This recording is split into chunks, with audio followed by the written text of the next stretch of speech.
What's up, everybody? Daniel Alvarez here. I hope you're having a great rest of your afternoon. And before I start this video, I want to apologize if my dryer is running in the background. As you see, this is where I normally start my intro of my review videos at. I do have a load in the dryer. And I just want to say I'm really not in a good mood either, because there was an incident between yesterday. I don't want to get much into details about it because it just really pissed me off and all that. But today in this video we're going to be looking at an in-depth look and review of the Cisco 7962G 6-line IP phone. Now, I do not care for the 7900 series of IP phones. They're just not my personal favorite. I used to like them. Now it's just a 50-50 as of now. Now, as of yesterday, I actually did spot a Cisco 7962 at my sister's high school. So here it is. I'm pretty sure you all saw the post. There was a 7962G located at my sister's high school, as you can see, which looks like it was in good shape. The handset is pretty shiny, and there's the display. There is no dead pixels on this phone, this phone's actually in really good shape. I also got another photo of that phone.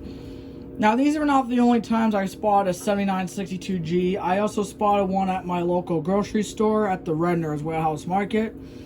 Now, it is unknown if that's a 7961 or a 62 because the model is blocked by over here. I'm guessing this is a 7962G. I might be wrong. They look so identical, by the way. And there was even a 7962G at my local Walmart. Now, Walmart is known because it has all those stickers.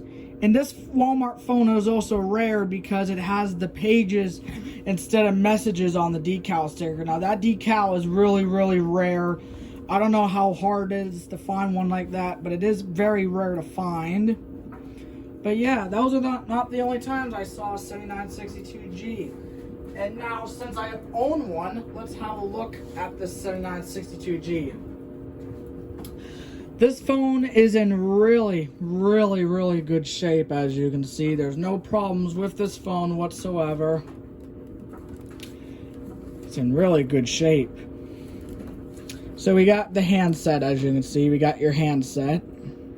Just your basic Cisco handset. We got the speaker, the hook switch, and these little red lights that'll shine through the handset. Now here's the display. The display is in really, really good shape. Now this one does not have dead pixels, which is really good to see on a Cisco IP phone. Now the display kind of looks like identical to the Nintendo Game Boy's display, which is a little kind of interesting. Now once again, this is a 6-line IP phone. We got 6-line keys, as you can see. We got 4 soft key buttons, the up and down arrow, and we got the dial pad and all your other buttons here as well. Now, I bought this 7962G off eBay, brand new, never been opened, for $15, and I'm like the only owner to sell it because if you look closely at the eBay listing, there's only one sold, which is this unit right here. And as you can see, it's in really great shape, as you can see. I think I did do an unboxing video, but that video is gone now ever since the termination of my real main channel. We're not going to get into much about that either. I'll show you guys the back of the phone. Now here's the back of the 7962G. Now, as the look of this phone, give me one second. Mine appears to be an older model because if you look closely at the back, I'm pretty sure this is an older model, but it does say it's made in China, and we got some Chinese symbols down there. This phone came out around the 2000s when Cisco was still producing the 7900 series. We got your stand. Now the stand does work, as you can see. You can hold this button in. Let me zoom out a little bit. Just like that. Just like that, you can actually move the stand around if you want to put it back in normal position. Just like that. Show you that again. Just like that. And the stand works like any other Cisco stand. Let's have a look at the ports now. Now, this phone has an aux port, which you can put in there, I guess. I don't know what it's for.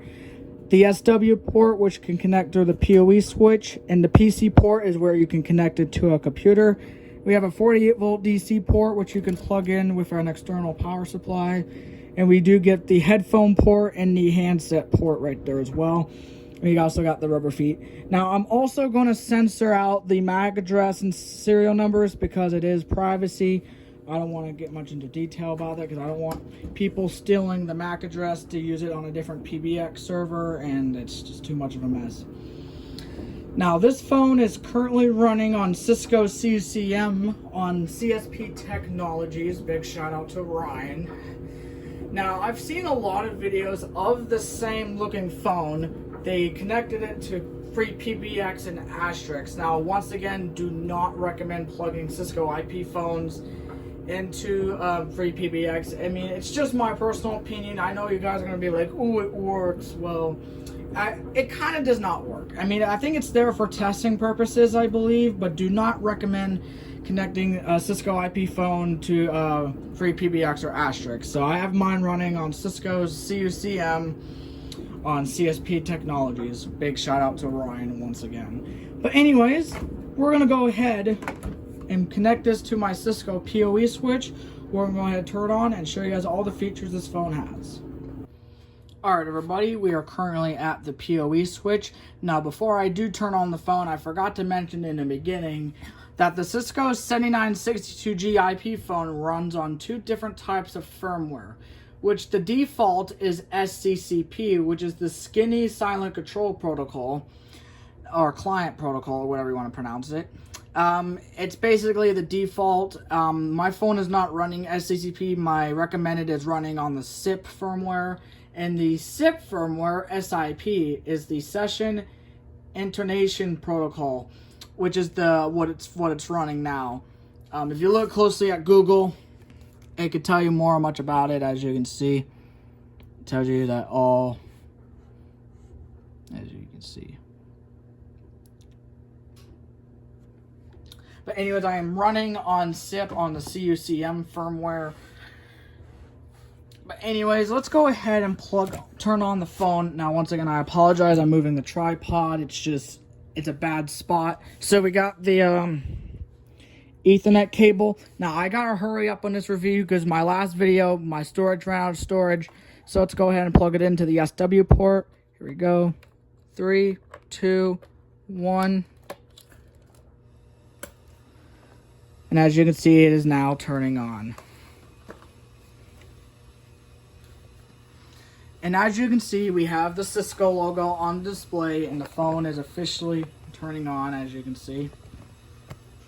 Now, at the look at the phone, the copyright date says 2002 through 2007 Cisco Systems Inc., which means that this phone came out around the 2000s. And this is a Java-powered IP phone because you can see there is a Java logo on the bottom right.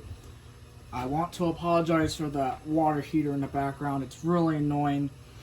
But anyways, I'm going to let this phone do its boot up progress, and I do have a custom background on here as well. So I'm going to go ahead and pause the video again, and I'll be back when it's done booting up. Alright everybody, so we're now running on, as you can see, it is now officially registered.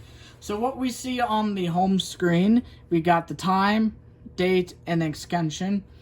And I used up all of the 6 line keys as speed dials to my other phones, as you can see. I'm sorry about the confusion here. But anyway, let's go ahead and do an outgoing call demo. We're going to click on new call and call my other phones.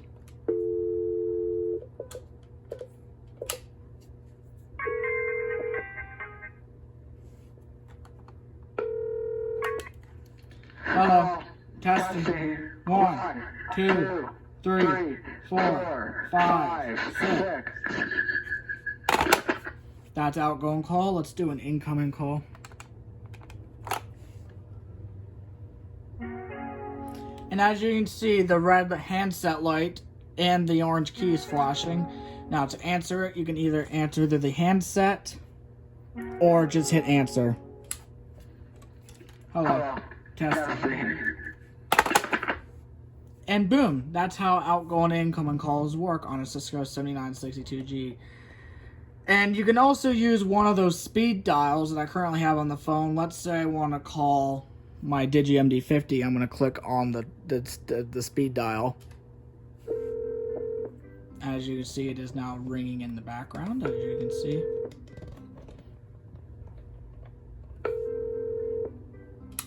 Just like that. Anyways, let's have a look at the soft keys that this phone has. So we have the redial soft key, which redials the previous extension. What happens if I hit it? It will redial my D50 again. The new call soft key is basically where it basically puts the phone on speaker, or you can just answer it through the handset to make a new call, as you can see. And we also got pickup on the call screen. I'm not sure what the pickup does. We're not going to demonstrate it.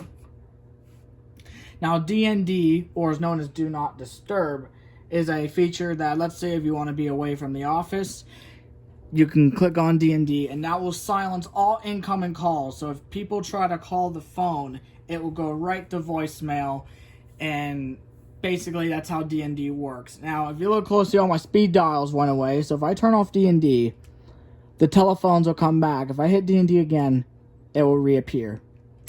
That's how DND works. Now, CFWD all, or is known as call forwarding. Holy shit, that was pretty loud. I apologize about that, everybody. Like I was just saying, the dryer scared the shit out of me. I might have to.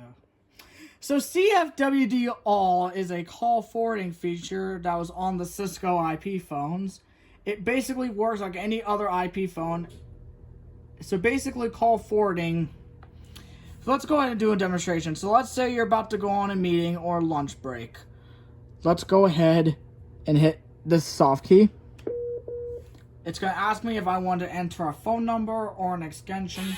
We're going to do an extension. I hate that dryer. Let me go ahead and enter an extension real quick.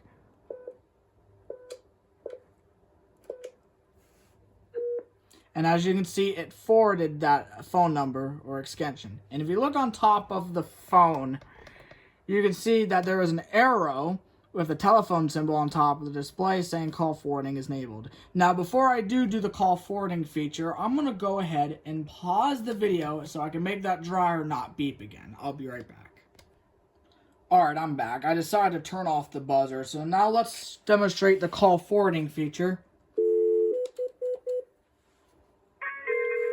If you look closely at this phone over here, it will come up as forwarded for 4455. Hello. Hello. So when you do return to the office, well, all you have to do is hit that call forward button again, and that will turn off call forwarding. And boom, we're now back in normal operation. Now let's have a look at the buttons right over here. We're not going to demonstrate the question mark button, but it's basically an help button. Now this little envelope button is your voicemail button. Now the default voicemail on PBX servers is *97. It kind of depends on what PBX server you're using. We're going to click on the envelope button, and this would dial the voicemail.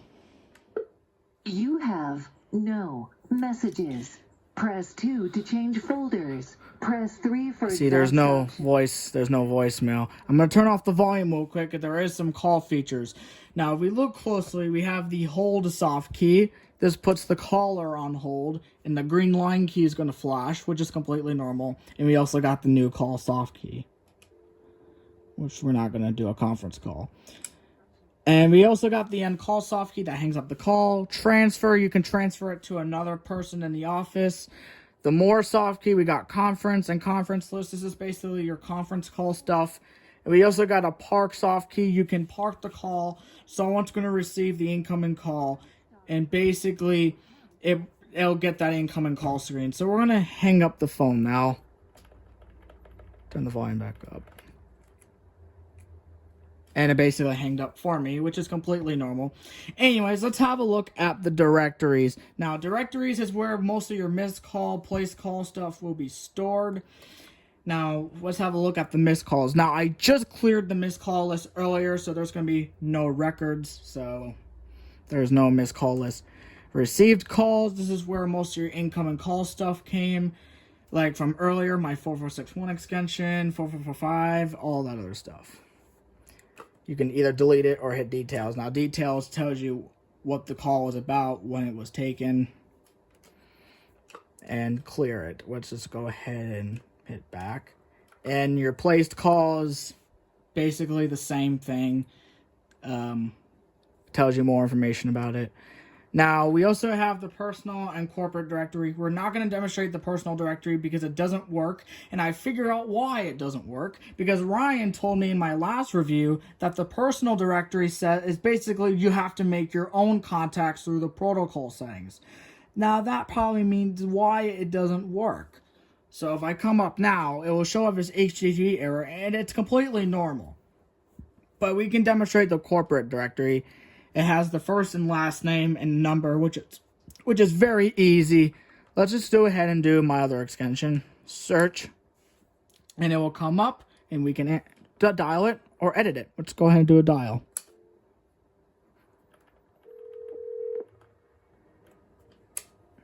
And my other phone's ringing. Hello, test 1. And that's how your corporate directory works. Now let's move on to the services application, and services is basically also known as your applications. Now CSP apps, self-care protocol, and the CSP applications, again, I don't get it why. Now CSP apps, we got the tech support, test mode, messaging, and weather demos. Let's do the weather demo. Let's do 4. In Texas, it's 91 degrees. This afternoon is high of 94, and tonight is 78. And Thursday is going to be 98 degrees. Oh my God, that's going to be hot down there in Texas tomorrow. And tomorrow's night will be 79. And yeah, it's kind of warm down here in Texas. The weather in my area is currently 80 degrees since we did have some storms earlier today. We got the standard response protocol, world clock, and CCM. Now, world clock does work on this IP phone. Let's have a look at the France time. In Paris, it is currently, looks like 9 o'clock, 9:50 down there. It's almost midnight down in Paris, or Europe. Refresh, we'll just refresh it. Just like that. Exit. Now the app is glitched, so I gotta hit services to get out of it. And we also got CSP applications. Hey guys, sorry my iPhone decided to quit again because look, my iPhone ran out of storage during my recording. Now I want to apologize about that, but like I was trying to tell you guys, that the CSP applications is basically the same as CSP apps, just the same thing. Now I'm recording on my iPad Pro because it's my only device I have left. So we're going to hit exit, and now we're done here. Now let's have a look at the settings. Now this is the settings of the phone. I'm not going to go through all settings because it does have like information and stuff. So let's go to user preferences and look at the ringtones. Now the ringtone I currently have set is Chime, and these are the Cisco 7900 series ringtones. I'll demonstrate one of them.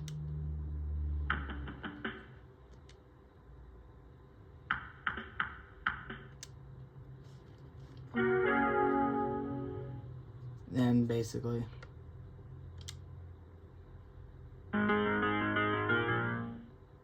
all your ringtones. Jamaica ringtone. Now the default ringtones is basically your Cisco Chirp 1 and Chirp 2,